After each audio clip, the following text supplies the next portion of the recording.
教场里，锦衣带着蓝氏弟子练剑，突然察觉身后剑气袭来，随即回剑格挡。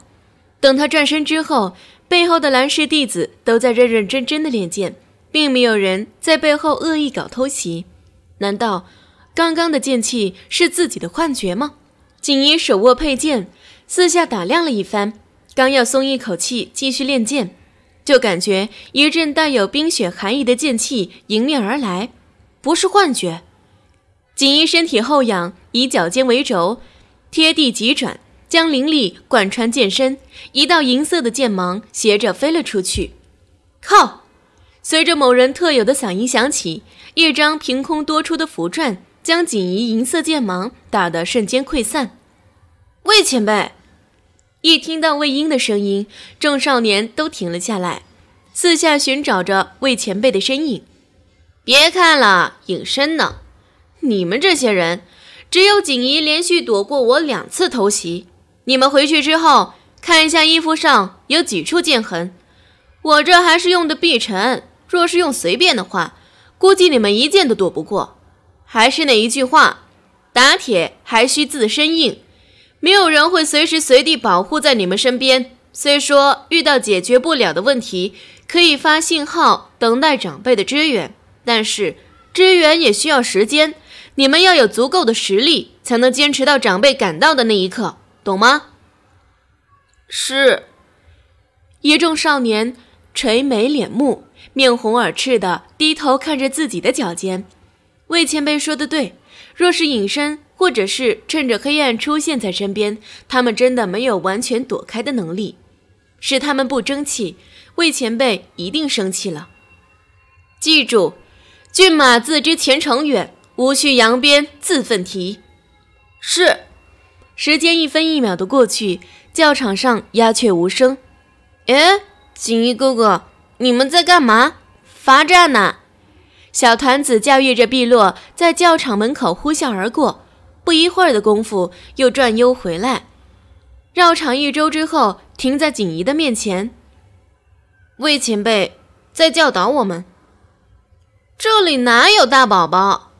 小团子晃悠着小脑袋，四下看了看，又把疑惑的小眼神转移到锦衣的脸上。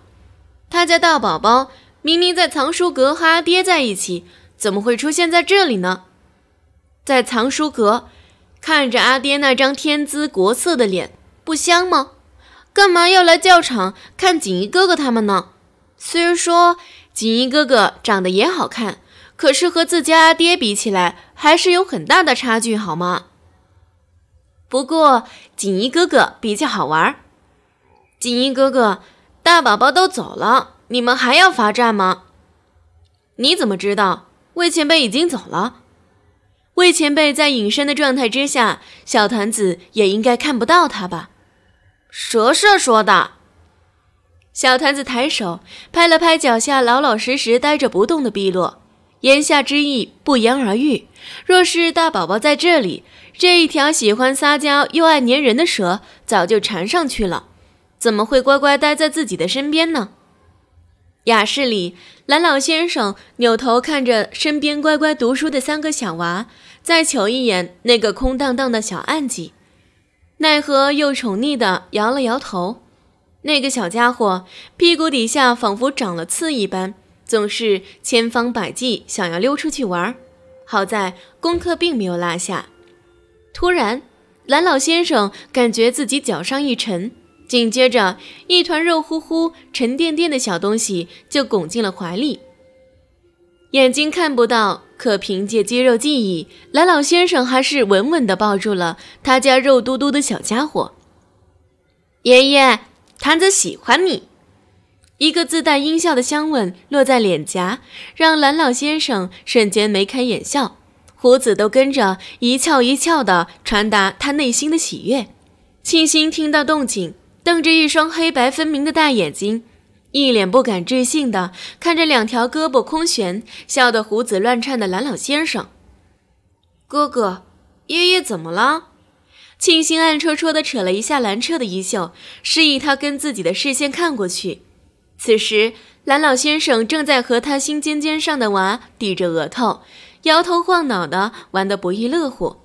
但是这一幕落在几个看不到团子的小娃眼中，就变得十分诡异。爷爷病了，哥哥隐身了。小园子抬头看了蓝老先生一眼，从他怀抱空心就能看出那是谁的吨位。